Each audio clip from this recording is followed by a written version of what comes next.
ଯେତେବେଳେ ଏକା ରହିବାର ଡିସିସନ୍ ମଣିଷ ନିଏ ସେତେବେଳେ ଘରର ସବୁଯାକ କାମ କରିବା ବି ନିଜକୁ ହିଁ ପଡ଼େ। ତ ମୁଁ ରୁମ୍ଟା କ୍ଲିନ୍ କରୁଥିଲି, ଦେଖିଲି ମୋର ଯେଉଁ ସେଲ୍ ଗୁଡ଼ା କେତେ ଖରାପ ହେଇକି ପଡ଼ିଛି। ମୁଁ ତ ପ୍ରଥମ ମାନେ ଥାକରେ ଠାକୁରଙ୍କୁ ରଖିକି ପୂଜା କରେ, ସେକେଣ୍ଡ ଦିନ ଥାକ ଏତେ ମ୍ୟାସି ଏତେ ଖରାପ ଦେଖାଯାଉଥିଲା ମୋତେ। ମୁଁ କହିଲି ଚାଲ ଆକୁ ଆଜି କ୍ଲିନ୍ କରିବା। ଆଉ ଆଜିର ବ୍ଲଗ୍ରେ ମୁଁ ଆପଣମାନଙ୍କ ସହିତ ସେୟାର କରିବି ମୁଁ ଆଜି ଦିନରେ କ'ଣ ଖାଇଲି। ତ ଫାଷ୍ଟ ଦେଖନ୍ତୁ ଆକବର ଜମାନାରେ ଏ ଖଣ୍ଡା ମୋ ପାଖରେ ଅଛି, କେହି ମୋ ସହିତ ଦୁଶ୍ମନୀ ନେବନି ନହେଲେ କଚାକଚ ଫୁଟାଣି ମାରିକି ସିନା ଚାଲି ଆସିଲି, ପୁରା ଥାକ ସଫା କରିକି ରଖିବିନି, କିନ୍ତୁ ଏତେ ଅଳିଆ ଅଛି ତାକୁ ଦେଖି ସାରିଲା ବେଳକୁ ମୋ ବିବେକ ମୋତେ କହୁଥିଲା ନା ଥାଉ ଆଉ ଟିକେ ସମୟ ଯାଉ, ଆଉ 2 ଦିନ ଯାଉ ସଫା କରିବୁ।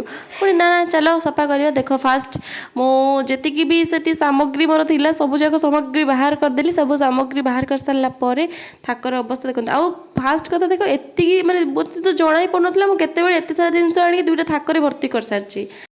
ଏବେ ମୁଁ ପୁରା ଥାକଟାକୁ ପୋଛି ଦେଇଛି। ଏବେ ପାଳି ହେଲା ଠିକ୍ ଜିନିଷ ଠିକ୍ ଜାଗାରେ ରଖିବାର। ତା ପୂର୍ବରୁ ଦେଖନ୍ତୁ ମୋ ପାଖରେ ଏତିକି ମେଡ଼ିସିନ ହେଇଗଲାଣି, ମାତ୍ର 4 ମାସରେ ମୋ ପାଖରେ ଏତିକି ମେଡ଼ିସିନ ଷ୍ଟକ୍ ହେଇକି ଅଛି। ଆଉ ମୁଁ ଏବେ ମେଜରମେଣ୍ଟ ନେଉଛି କେଉଁ ଜିନିଷଟା ମୁଁ କେଉଁ ଜାଗାରେ ରଖିବି। ଭାବି ଭାବି ମାନେ ବୀରବର ମୁଁ ଆଜି ମୁଁ ସବୁ କାମ କରିଦେବି। ଫାଇନାଲ ଦେଖନ୍ତୁ ମୁଁ ପୁରା କ୍ଲିନ୍ କରିଦେଲି ମୋ ସେଲ୍ଫଟା। ଏବେ ମାନେ ବହୁତ ସ୍ପେସ୍ ବି ଲାଗୁଛି, ମାନେ ମୋତେ ଲାଗୁଥିଲା ଏ ଜାଗାରେ ଯେଉଁ ଜାଗା ହିଁ ନାହିଁ, ବଟ୍ ଏତେ ଜାଗା ଅଛି ଯେ ଆହୁରି ବହୁତ ଜିନିଷ ରହିପାରିବ। ତ ଥକି ଯାଇଥିଲି ମୁଁ, ଆଗେ ରେଷ୍ଟ ଟିକେ ନେଲି।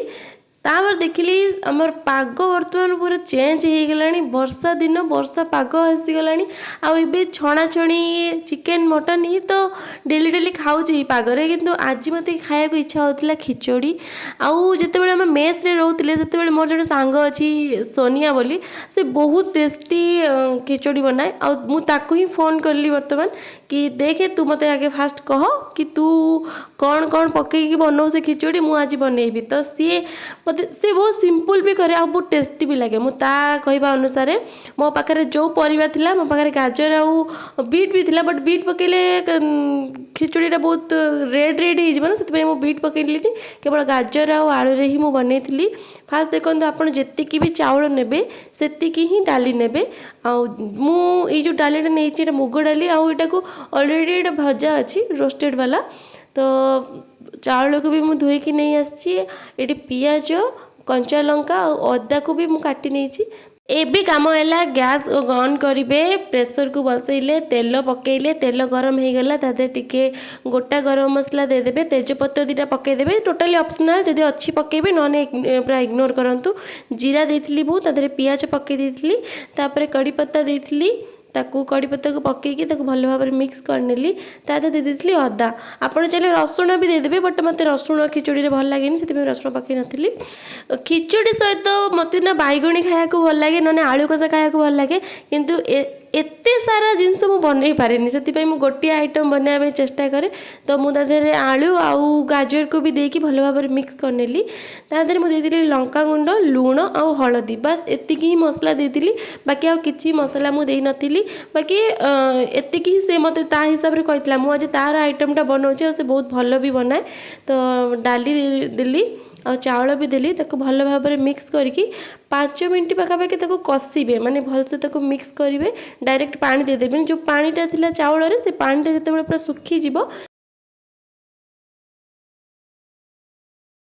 ପାଣିଟା ଭଲ ଭାବରେ ଦେଖନ୍ତୁ ଶୁଖିଯାଇଛି, ସେତେବେଳେ ଆପଣ ଯେତିକି ମାତ୍ରାରେ ଚାଉଳ ନେଉଛନ୍ତି ତା'ର 2 ଗୁଣ ପାଣି ଦେଇଦେବେ। ମୁଁ ଯେହେତୁ 1 କପ୍ ଚାଉଳ ନେଇଥିଲି ସେଥିରେ 2 କପ୍ ପାଣି ଦେଇଛି। ଆଉ ଟମାଟୋକୁ ସେତେବେଳେ ମୁଁ ପକାଇଥିଲି, ଆପଣ ଚାହିଁଲେ କଷିଲା ବେଳେ ବି ଟମାଟୋ ପକାଇଦେବେ, ବଟ୍ ମୋତେ ଏମିତି ହିଁ ଭଲ ଲାଗେ। ଏବେ ମୁଁ ଟିକେ ଯାଇ ଛାତ ଉପରେ ଦେଖି ଆସିଲି ସେମାନେ ଠିକ୍ ଠାକ୍ ଅଛନ୍ତି କି ନାହିଁ। ଆଜି ମୁଁ ତାଙ୍କୁ ଭାତ ଦେଇଥିଲି ଖାଇବା ପାଇଁ, ଭାତ ମାନେ କେବଳ ତାଙ୍କ ପାଇଁ ହିଁ ମୁଁ ରୋଷେଇ କରିଥିଲି, କାରଣ ଚାଉଳ ଦେଲେ ସେ ଠିକ୍ ସେ ଖାଉନାହାନ୍ତି, ସେଥିପାଇଁ ଭାତ ରୋଷେଇ କରି ତାଙ୍କୁ ଦେଇଥିଲି। ଆଉ ଆକାଶ ଦେଖନ୍ତୁ ପୁରା ମେଘରେ ଭର୍ତ୍ତି, ମୁଁ ତ ଖାଲି ଅପେକ୍ଷା କରିଛି କେତେବେଳେ ବର୍ଷା ପକାଇବ ଆଉ ସେଇ ଟାଇମ୍ରେ ମୁଁ ଖିଚୁଡ଼ି ବସିକି ଖାଇବି। ତ ମୁଁ ଆସିକି ତଳେ ପହଞ୍ଚୁ ନ ପହଞ୍ଚୁ ବର୍ଷା ପକାଇବା ଷ୍ଟାର୍ଟ ହେଇଗଲା, ଆଉ ମନ ପୁରା ବି ମୋର ଖୁସି ହେଇଗଲା। କାଲିକା ବ୍ଲଗ୍ରେ ମୁଁ ଆପଣମାନଙ୍କ ସହ ସେୟାର କରିଥିଲି କି ମୋ ମନ ଜମା ଭଲ ନଥିଲା। ତ ଉତ୍ତମ ମୋତେ କମେଣ୍ଟ କରିଛନ୍ତି କି ତୁମେ ପୁରୀ ମନ୍ଦିର ଯାଅ, ତୁମ ମାଇଣ୍ଡ ପୁରା ରିଫ୍ରେଶ୍ ହେଇଯିବ। ନିଶ୍ଚିତ ଭାବରେ ଯଦି ଭଗବାନଙ୍କର ଡୋରି ଲାଗିଲା ମୁଁ ନିହାତି ପୁରୀ ମନ୍ଦିର ଯାଇକି ମୋ ମାଇଣ୍ଡକୁ ରିଫ୍ରେଶ୍ କରିବା ପାଇଁ ଚାହିଁବି।